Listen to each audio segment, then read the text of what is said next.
welcome to Stony and Jamar Conversations with Stony and Jamar.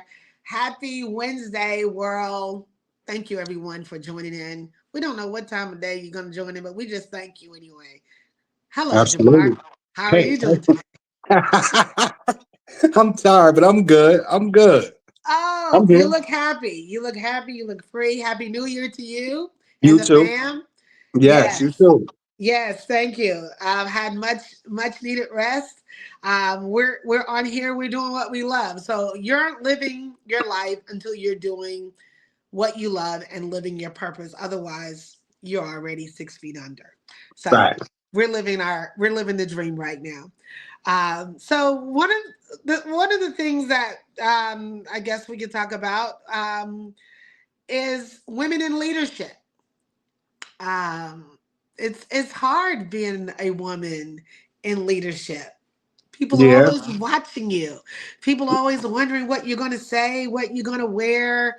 um Even if you're not a mom or if you're an auntie or whatever, it's hard being a woman today in leadership because we're always scrutinized for something. Too much hair weave, too much eyelashes, too much lipstick, fingernails are too long. We said the wrong thing.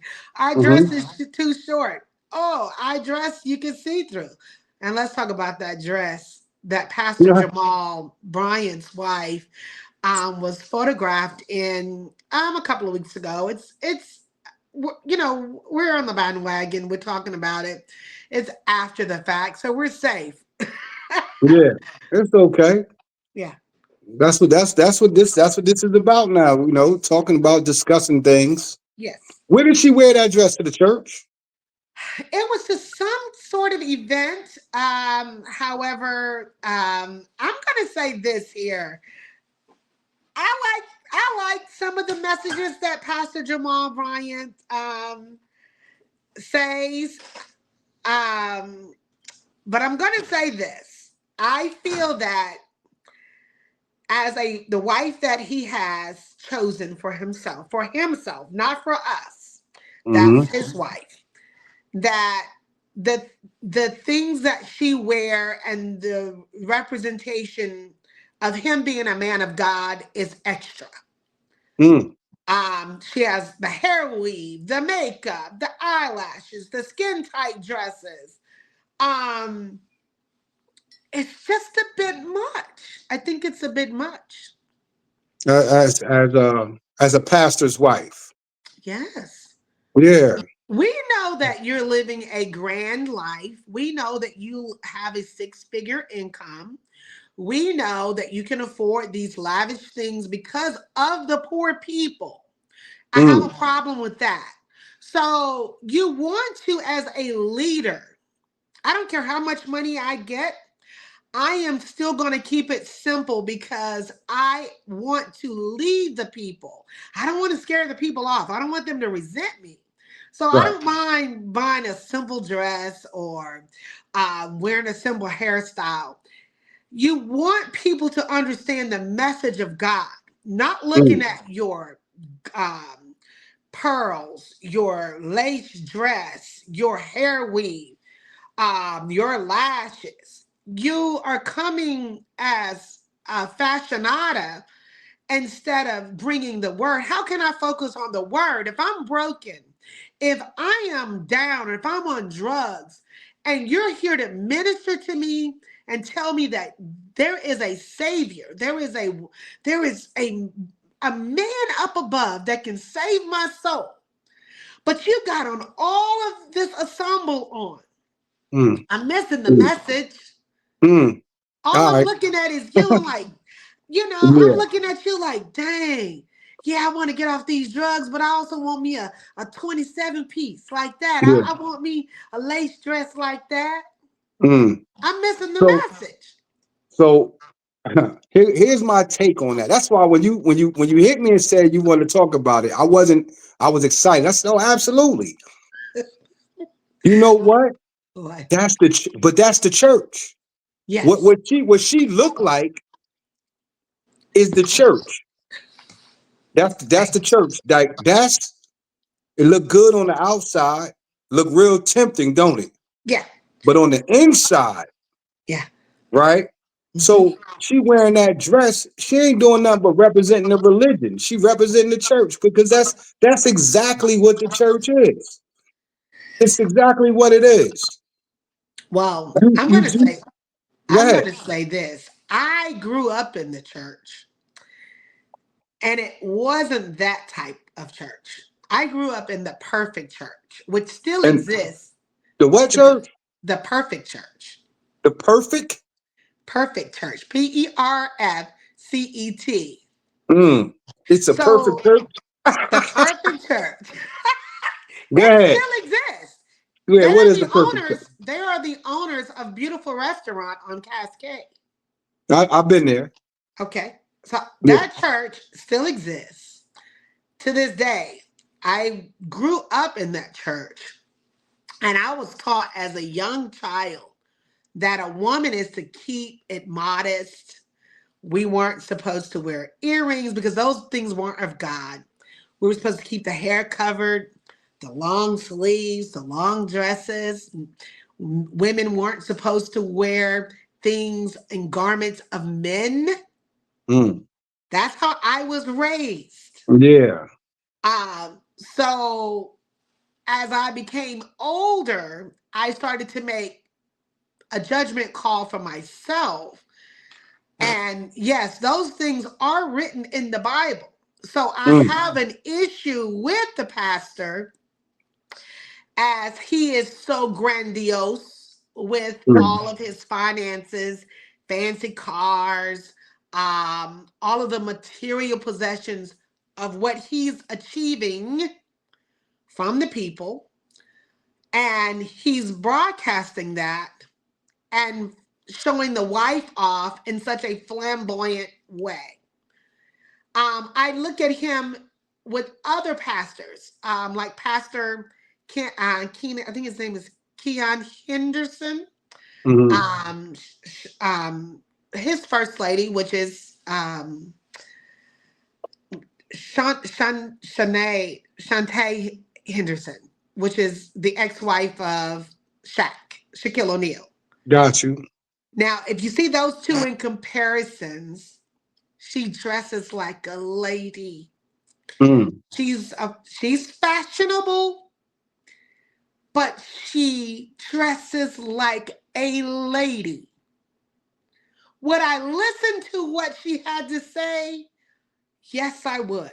Because she doesn't have on a bunch of makeup. She doesn't have a bunch of hair weave. If you go look at her photos with her mm, husband, she dressed and act like a lady. So I would be, as a woman, if she held a conference, I would be more receptive to hear what she had to say. She probably could lead me to the well and tell me there was a Jesus over there because mm. she's acting like a lady. And that's someone I feel like, First Lady Henderson, that I could mimic my life and my style in grace with Right. without looking like I'm joining a circus. Or because I'm going to say it, Pastor Jamal Bryant's wife mimics Beyonce like she's trying to go to Hollywood. But you're Mm, right here at Newburgh in Lithonia, which hmm. is, come on. But is it about the outside or the inside? Is it about the message or the messenger? Right? Because Both. when we talking about both, Yeah. because okay, if one thing about in the black community, if you don't show uh success, right? Look, I could get on here and get the same message this morning. Mhm. It might get 100 views, 2,000 maybe. Steve Harvey can come behind me and say the same thing and go viral. Why? They, Because yeah. they view him as success. Why do they view him as success? Because of what he has, what he Right. projects, Right. right? Right. So whereas you may say it's the outside and the inside, the reality of it is most black people look at it from the outside. They like the shiny things, Mm. right? Shiny things will get you messed up every time.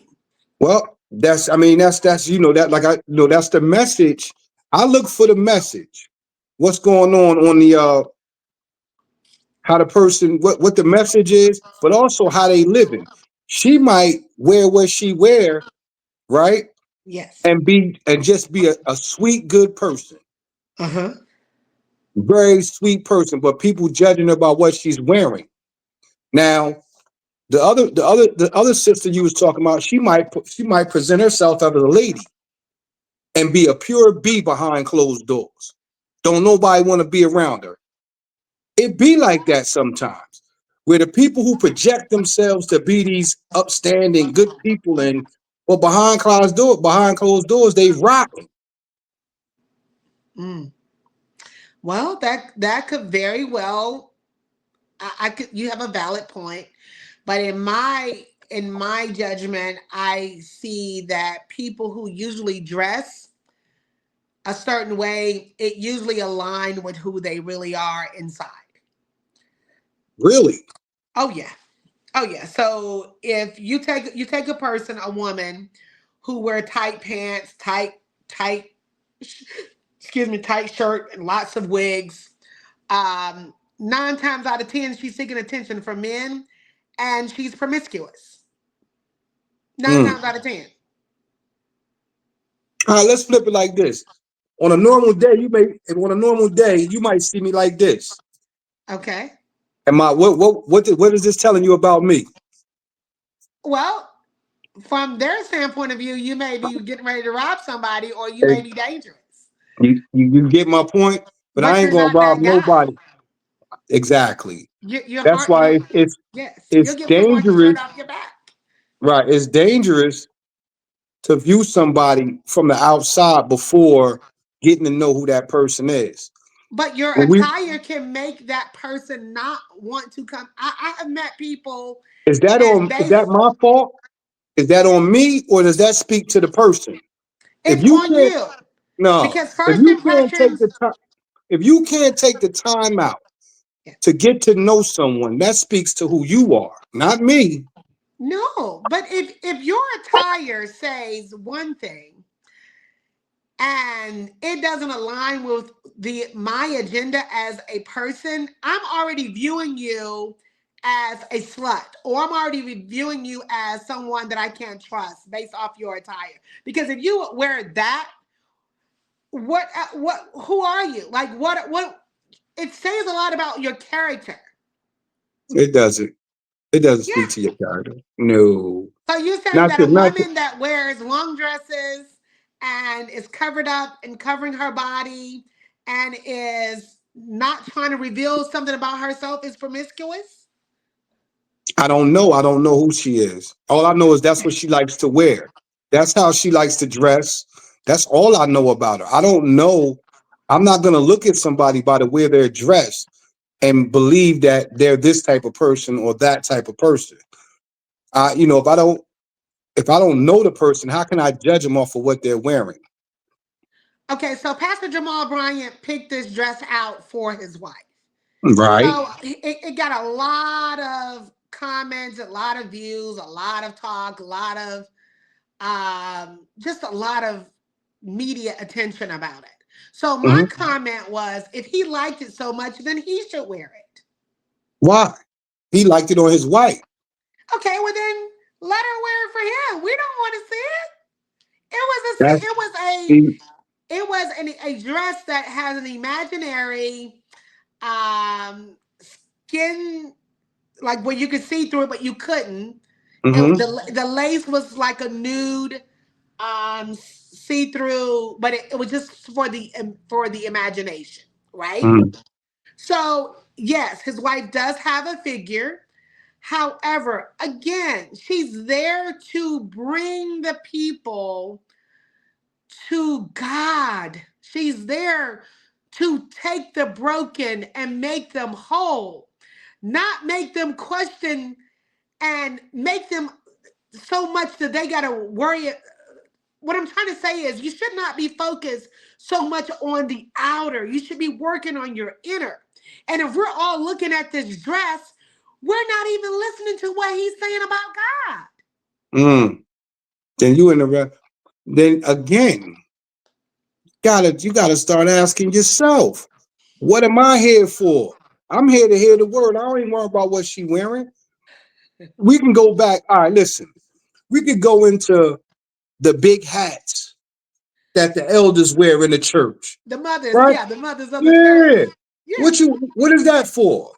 That makes you, and where did you get that from? Where Okay. this is a Let's tradition. This is what we talking about right now is the black church culture. And the black church culture is all over the place. One minute they telling you, God don't care how you get there, just get in the church. Then you come to the church and they going like this. Oh, look at him. He then they got the bit. That's just the black church culture. If you came to get the word, get the word.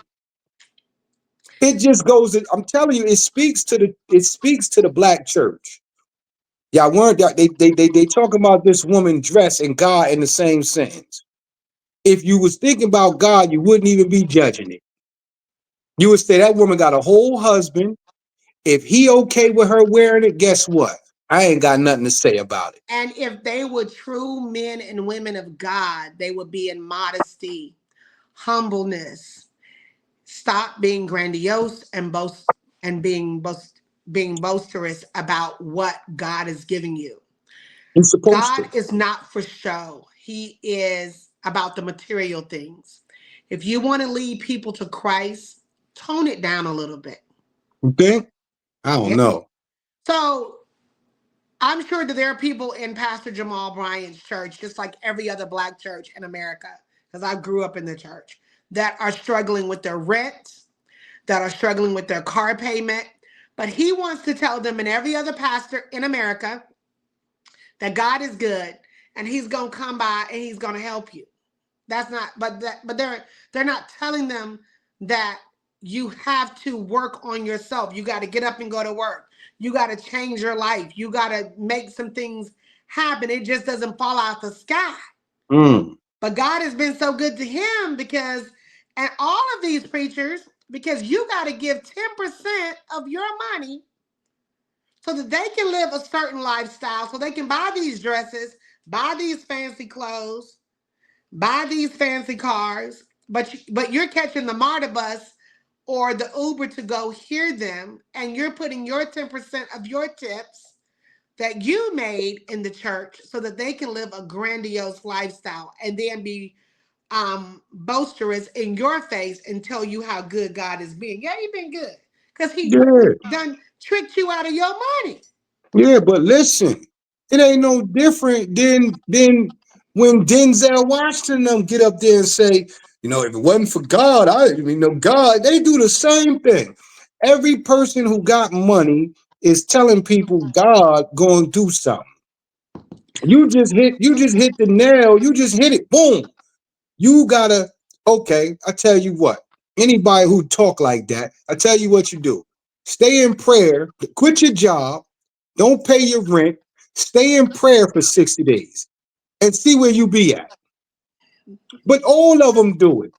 Soon as somebody gets some money, soon as somebody gets successful, they yelling, God, you look how good God been to me. To make it, and like you said, people who don't have it, they looking and going, wow, man, God just be out here eeny, meeny, miny, mo blessing people. Mhm. They all do it. Before he did it, where he get the hustle from? He got it from Creflo Dollar. Uh, what's the other one? Eddie TD Long before Jakes. TD Jakes. They all been hustling the Bible. I might start a church. I know the word. Yeah. I told my wife, I'm thinking about it. Go ahead and get me a little summary and start selling the word of God. Yeah. It's money. It's if you can convince people that God is going to deliver them and take the broken and be as simple as you are, and people can identify with you and relate to you, they will support you because there are a lot of people who are lost. Mm. And I know the word of God. And it said, the blind shall lead the blind, and they both shall fall in the ditch. But it's not just the pastors who do it. It's not just the pastors who do it. They've been selling the black community hope for 60 years. Jesse Jackson do it. Al Sharpton do it. They all sell us hope, and we buy it. Keep hope alive. So yeah, yeah, We shall overcome. yeah. We still here. Right. Yeah. So, and that's how we got into this slave mentality, and we aren't free. We still aren't free. We still are able. We are the strongest people because we know how to make it through anything. But we are the most gullible people because we always want to see hope. I don't even use the word hope in Mm. my vocabulary. I don't keep hope alive. Is when I get there, when Hmm. this happened for me, because I'm a manifester. I know the power of manifestation. I know the power of visualization and believing. Okay. And knowing that whatever, because, as the words say, faith without works is dead.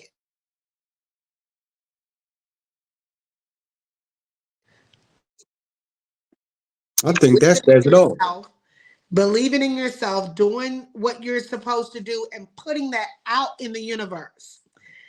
It's a system that has never failed. Now, some Hmm. people call it God, some people call it whatever. It's a proven fact. If you get up, believe, see it, visualize it, keep it to yourself, work on the plan and the vision, it shall come to pass. You got to Period. do the work. I don't care who you believe in. Yeah, you got to do the work, Gotta do the work. and you can't That's the keep main giving thing. your power away. Don't. And you You know, don't a need lot a of people. TD Jakes to tell you that. No. You don't need a Bryant, Jamal Bryant to tell you that, or Right. Creflo Dollar to tell you that. You do not need these people who have placed themselves in authority and said that God has sent them to tell you that you will overcome. Hmm. You're right. You're absolutely right. You God got to. is You got to. telling me to tell you that you're going to be free. God is telling me to tell you that don't worry about the dress, just worry about God. That's what he Yeah. said. The dress. I mean, I'm not worried about the dress, but I would say this as a first lady, you have the power to influence so Okay. many people. You have, and when I say God, I mean the universe, because he has given all of us a purpose on this planet. You have a purpose, I have a purpose, Jamal Bryant have a purpose, his wife has a purpose. And when you know what that calling is and you know what it is, and you're in that position, I know my calling. My calling is to speak I am an influencer. So therefore, what I say, just like you said today, Steve Harvey can get on here and say the same thing that Stony Love said, and people will hear him. And I just said the same thing. That Hmm. happened last 2 weeks ago. I said the exact same thing that Dr. Umar, is saying about Venus and Serena. Hmm. And he gets all of this traction. But I say it, and I'm a hater. Oh, you just hating on them girls. Why you say that about them girls? Hmm. So I'm I go. What I'm saying is true. Mm. I'm not saying anything bad about them. I think they are successful young ladies. They have led a life, and speaking of women in leadership, they have led a beautiful life of strong leadership in sports. They have taken care of their bodies. They have gotten these endorsements. They have shown other women, hey, you too can be a tennis player. We have one right here, Coco Gauff, from Atlanta to Georgia, 21 Hmm. years of age, hitting the ball. Hmm. Just signed a deal with Netflix. Michael Jordan just also signed a deal with her to wear his shoes. So when you have the women in leadership and you're showing them, you have someone that's showing them, hey, this is how you be a model because some other young lady is watching you. Okay. There is another young lady who is lost, who doesn't have a mama, or she may have a mama who's out here wearing tight pants and long wigs and lashes and looking crazy and doesn't really know the direction on which she should go as a young lady. I did a post this morning and I said, if you are a mama and you have a daughter that's under the age of 16 and she's wearing eyelashes, hair weaves, fingernails, tight clothes, you a bad mama. Mm, mm. Because you should be teaching your child to embrace her beautiful hair. She got lashes already. Why she Hmm. need some more lashes at 12 and 13? Who you selling her to? Because you Mm. know who looking at her. Yeah. Them men looking at her. So why would you, as a mother, not protect your child at 13, 14, and 15 and put all that mess on her so that grown men could be attracted to her? That's questionable. I would question that. I would definitely question that. Yeah, I think Like, it's it's age appropriate things. I definitely agree. you But I are an also feel adult longer than you are a child. Allow these kids to be kids. yeah. There is no need for you. I would never. I have two daughters, and you've met one of mine. They're 30, 35, and 34. And when they were that age, no, no hair weaves, no eyelashes, no fingernails. Yes, we're going to get a manicure. You are allowed to wear fingernail polish, and you are allowed to wear lip gloss, not lipstick. Hmm. Just lip gloss, and you're allowed to have a nice carry over bag, not a big purse. Be a young lady. Well, it's a different time now, and the mothers are younger, so it's hard. It's hard when the mother is 35 and she's still in the club, right? And she had the daughter when she was 25, so the daughter 10, right? I'm just saying, I'm not trying to be funny, but I'm Right. saying it's a different time, and the mothers are younger. Mhm. Um, some of them never really wanted to be mothers, right? They still want to live. They still want to live their life. Then you have the influence coming from other places, the Social media. internet, Mhm. social media. So it's very difficult as a parent these days, especially as a mother. I, I I I think I I don't. agree. I think people, and the more the older generation speaks on the younger generation, the more rebellious they're going to come. The Mm. more rebellious they're going to be. Sometimes the older generation got to remember that what happened, because you was here before they was. They Mhm. came into this community in the condition that it was in. So Mhm. you can talk about, hey, it was used to be like this, it used to be like that. Then what happened? And if you really look at what happened, people that's in their 50s and 40s are responsible for the condition that the black community is in right now. Let's be honest. I agree. Who really destroyed the projects? What We did. generation did it? Well, I would say the people that are my age. I'm Right. 50, 53. I grew Gen X. up in a low income housing. I am from Mechanicsville, which is a part of the rough side of Atlanta. And it was hard growing up in that time. You had the drug dealers at the corner store, um, the gangs. But my mother made sure, remember I said I grew up in the church. Hmm. So I've always been protected. I was born in a bubble. So the guys, I was a beautiful girl, but because I was all wrapped up, nobody didn't see how attractive I was. My mother made sure of that. Yeah. So when you talk about the community and the people that were in the community, the drug dealers and the people that they're older today, Mm-hmm. they have destroyed the community by impregnating the young girls, because a lot of the drug dealers impregnated the young girls. Right.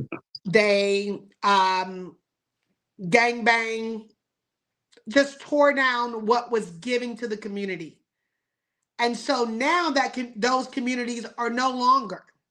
And now they're moved out into other areas. They're living in houses and they still have that same mentality. So now their kids are growing up or have grown up and they're ratchet as hell too. Well, I mean, and then you have some of those, you have some who have helped destroy the black community, but they're no longer participating in it. They have homes, good jobs, they have their CDLs now, they got barbershops, and those are the ones who criticize the younger generation the most. Those are the ones who look at the younger generation and go, "Oh, look at them! Oh my God, how could they be acting like that?" You think I'm one of Meanwhile, them? no, but because I'm just saying, if we want to bridge the gap, the talk of the down talking on the younger generation, it's got to stop because they just got here. We were already here. So they didn't come into the community and start selling drugs. The drugs was already here. They didn't come in the community gang banging. The gangs was already here. They didn't come in to the community and destroy the housing apartments, public housing. It was already destroyed when they got here. So to look down on them and say, "Oh my God, look at them, man, y'all," it's kind of, they gonna look up at you and go, "Who you judging?" Right? Either trying to tell us some war stories or you judging us. Right. You know, nothing is new under the sun. Everything that's done has already been done. So what they doing, we already did. The best way is to try to reach out and say, "Listen, I ain't judging you, but some of these old bums that you see used to be young money getters or people like, that was getting money. They never thought there'd be a bum in their 40s and 50s. It's just a certain way. I don't participate in the looking down on them because it's a different time. Things have changed so much. So how do we as adults who have been there, how do we teach these young generation, especially women in leadership? We're gonna get to the men the next episode about how do women carry themselves accordingly to lead these young women from twerking, wearing. I see these men wearing bonnets. That Hmm. is that's another thing. Women have been wearing these bonnets. Now I see these content creator men on here wearing bonnets. How do we as women stop the madness?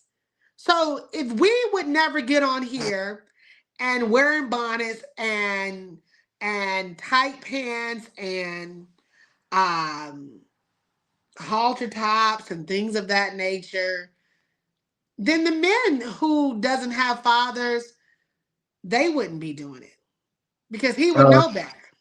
It's with, not with, cute. When I see a with man in a humility, bonnet, I'm like, something's wrong with you. There is no way I would wear a man's ensemble, like one of those do rags, and tied up on my head. I don't want to be a dude. yeah.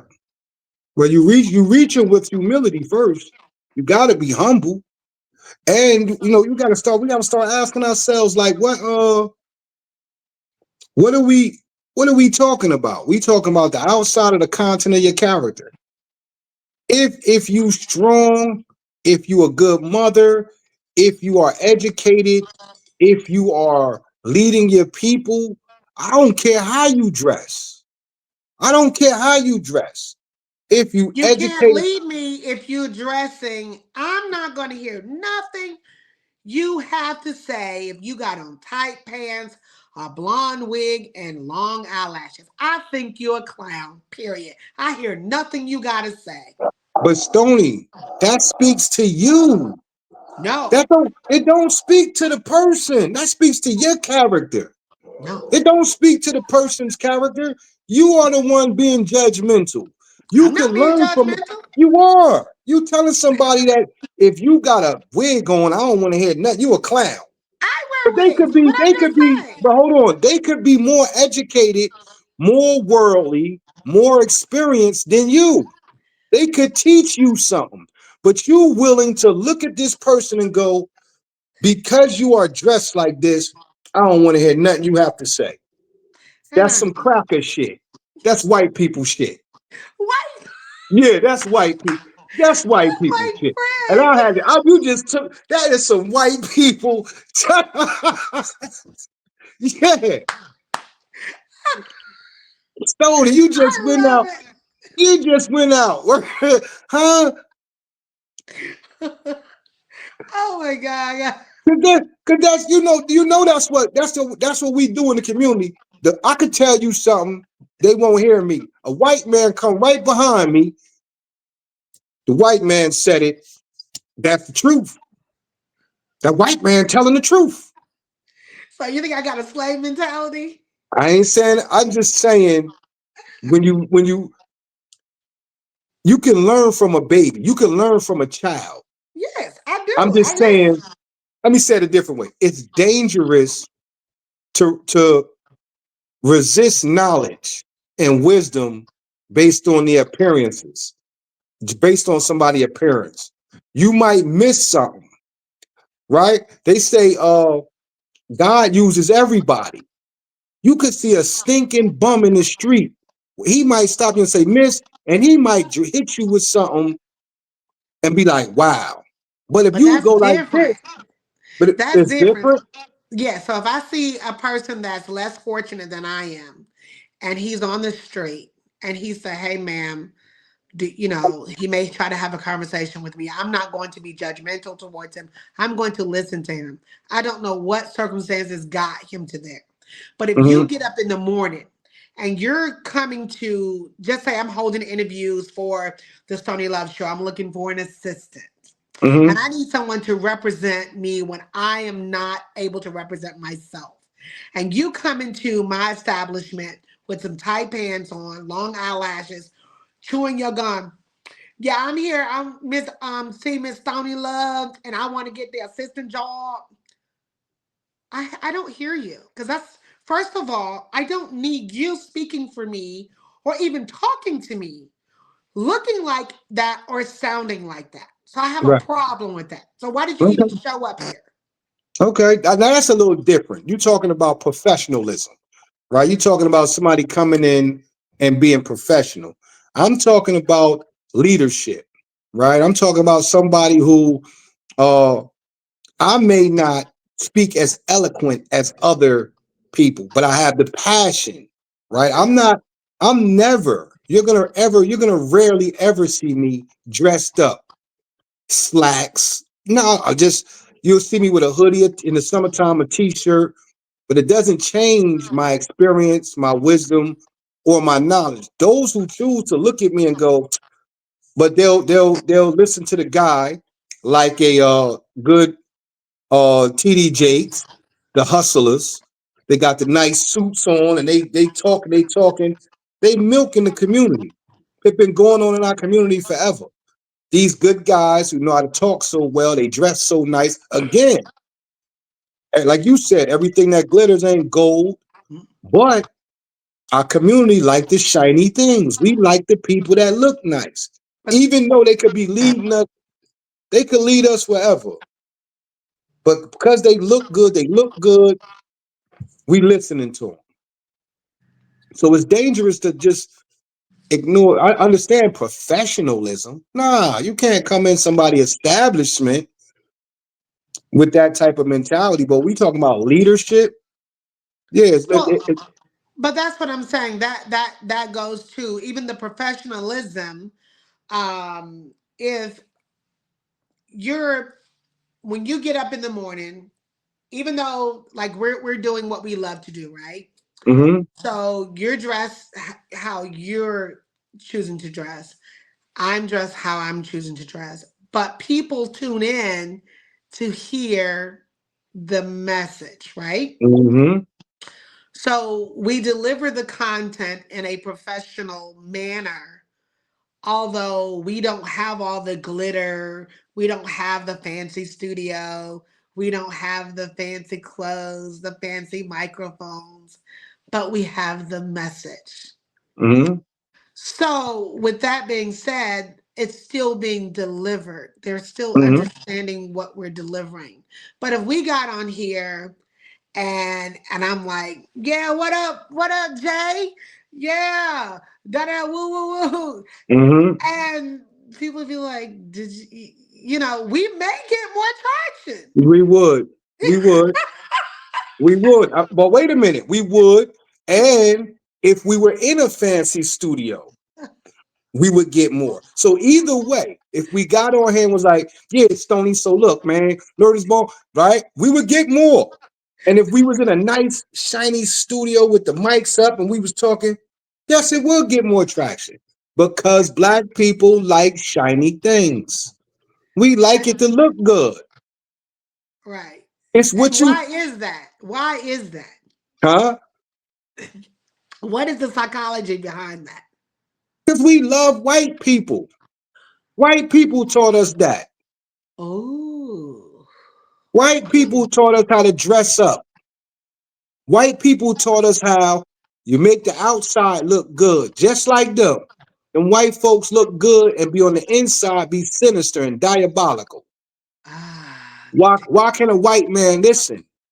How can a white man walk in a grocery store and kill innocent black people? Because he look unassuming. Yeah.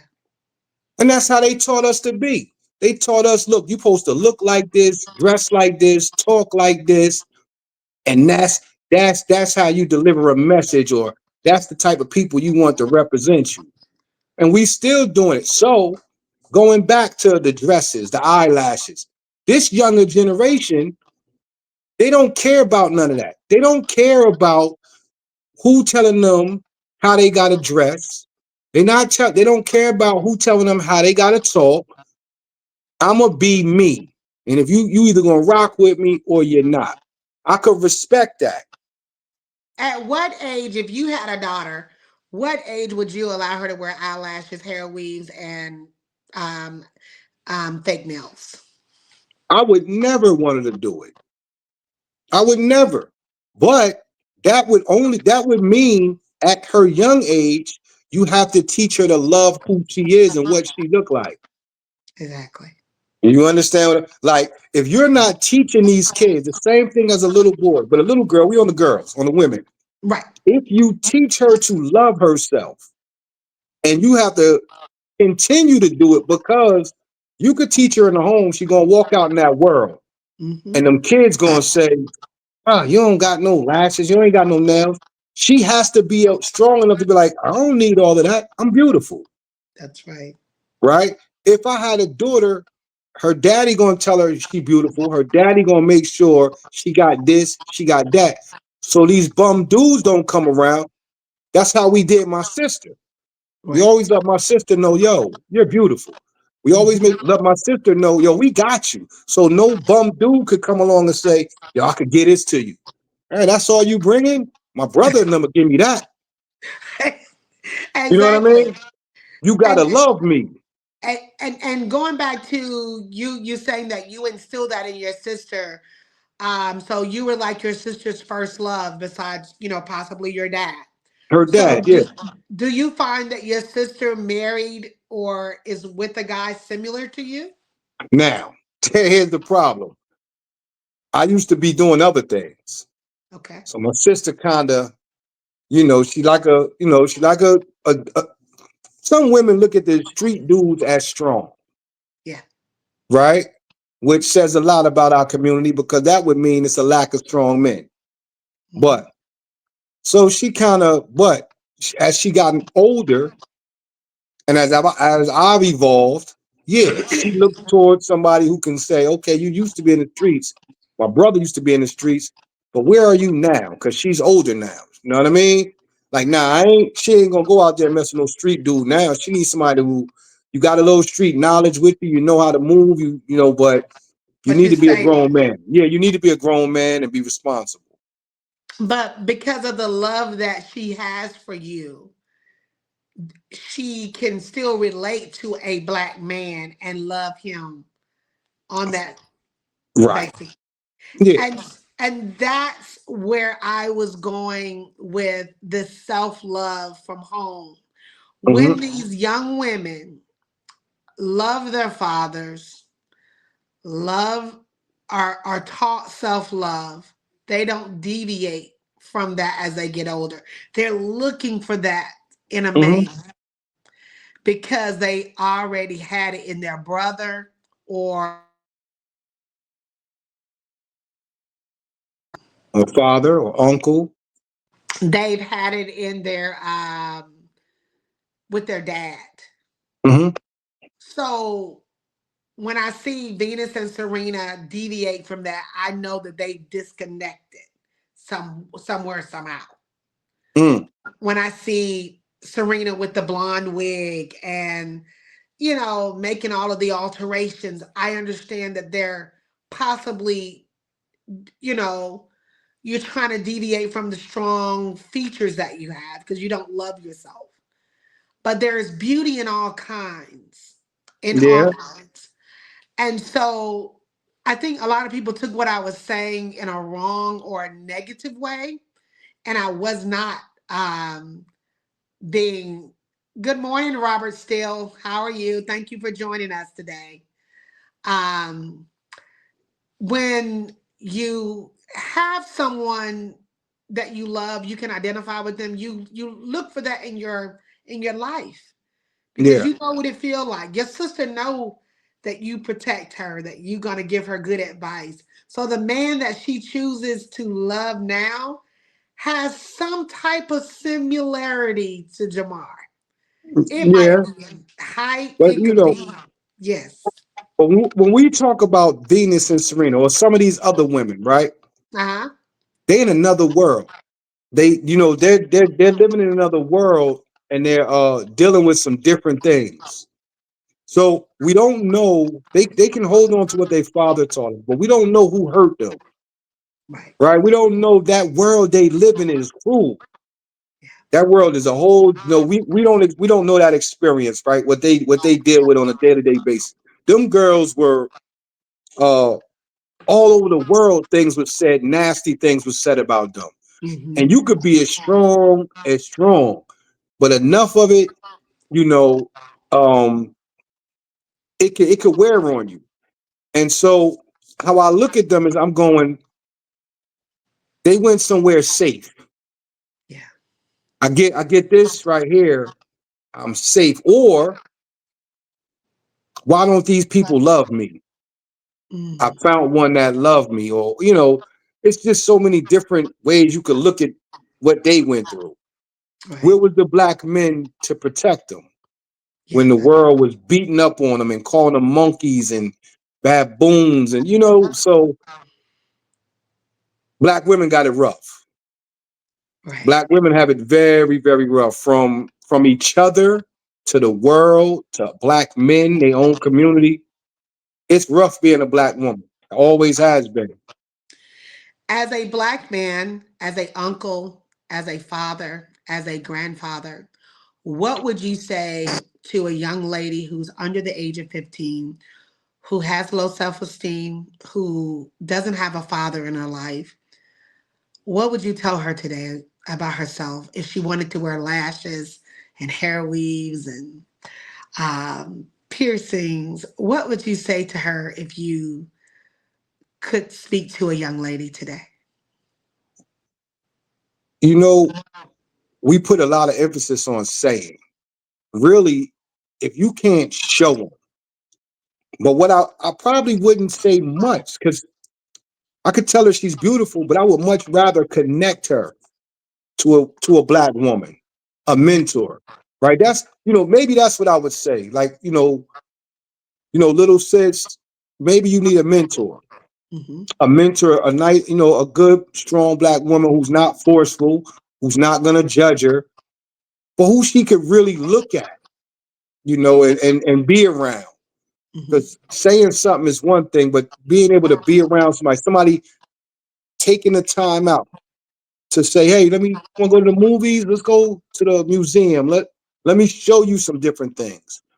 That's what's really needed in the black community, mentorship. So, Not what would just you say to the Black woman who should be in leadership to guide our young women then? If you could speak to her, to the mentor, the women that are in mentorship and leadership.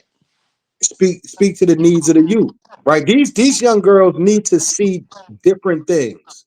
Like we have black women, man, who are right here in Atlanta, especially in Atlanta. Hmm. Man, these young girls need to be taken to museums. You have to enrich their minds and show them you got to show them something outside of Mechanicsville. You got to show them something outside of East Atlanta. You got to take these little girls and take them on a trip to New York City. Take them on a trip to California. Show them some. That's one of the biggest things for me was somebody showing me new things. Hmm. Like, look, the world is bigger than Atlanta. A lot of our youth right now, all over this country, they stuck in their hood. Hmm. Everybody talking to them. Nobody is showing them that. All of this money that black men and women have, nobody's taking one youth and saying, I'm gonna mentor this one and Right. I'm gonna show them some things, not just talk to them. Man, get that little girl a passport the next time you go to Paris and take her with you. You got it.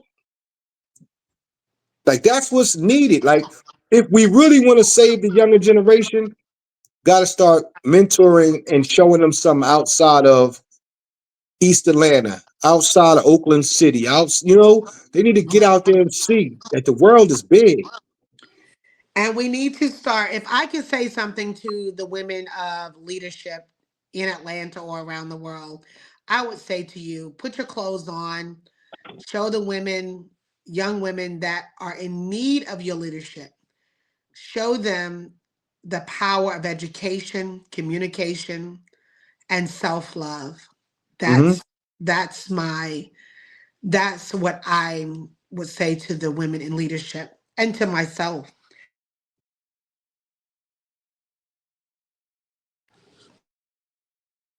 Nobody calls me until now. But we didn't begin the day with the positive potato. All right, we could give it to them on the way out. Okay, so here we go. It's a beautiful day to be a helper, and you're already doing it so well. There you have it. So Help somebody. that's right. That's And right. so Help somebody. that was out of the um, potato, positive potato. Um, Ben, I just want to say thank you everyone for joining us. Help someone today. Be an encouragement to someone. Um, Work on not being judgmental. Lead someone to something that they don't know, like in a good way. Um, I'm still growing. He's still I'm growing. still You're still going. growing, and we're going and growing together. So, conversations with Jamar, Stony, and Jamar. Thank you so much for watching. We'll see you. When will we see them again? Uh, let's talk behind. Okay. We Well, got to we'll see discuss. you again very soon. Yeah. And if you want to be a guest on the show, you can email Stony and Jamar at gmail.com. We have room for you right Yeah. here on the podcast. Absolutely. Until the next time, my friend, I'll talk to you Okay. later. All All right. right. Bye Okay. bye.